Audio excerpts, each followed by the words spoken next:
90 বছরের রেকর্ড ভাঙা বৃষ্টিতে সৃষ্ট বন্যার কবলে ভারতের রাজধানী দিল্লি।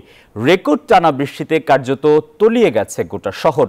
এরই মধ্যে বিমানবন্দরের ছাদ ধসে একজনের মৃত্যু হয়েছে, ব্যাহত হচ্ছে বিমান চলাচল। চরম ভোগান্তিতে রাজধানীবাসী।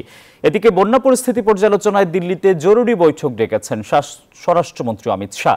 আচমকা এই দুর্যোগের জন্য জলবায়ু পরিবর্তনের মারাত্মক প্রভাবকে দায়ী করা হচ্ছে। তীব্র তাপদাহে বৃষ্টির অপেক্ষায় হাঁপিয়ে উঠেছিল দিল্লিবাসী, অথচ সেই বৃষ্টিতেই যেন এলোমেলো হয়ে গেল সব। পানিতে তলিয়ে গেল গোটা দিল্লি। মাত্র 24 ঘন্টার আকাশ ভাঙা বৃষ্টি চলতি বছরের জুন মাসের গড় বৃষ্টির হিসেবকেও ছাড়িয়ে গেছে। মুষলধারে বৃষ্টির জেরে ধসে পড়েছে বিমানবন্দরের ছাদ, প্রাণহানির ঘটনাও ঘটেছে, ব্যাহত হচ্ছে বিমান চলাচল।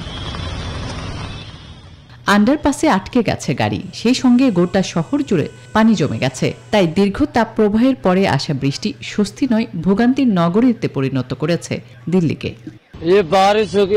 প্রবল বৃষ্টিতে আমাকে গাড়ি থামাতে হয়েছিল, থেমে যায় বহু গাড়ি, পরে আমি আন্ডারপাস থেকে বের হতে পারিনি।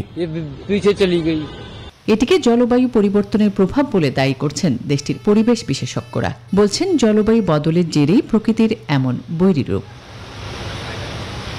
আসমাতুলি, নিউজ 24।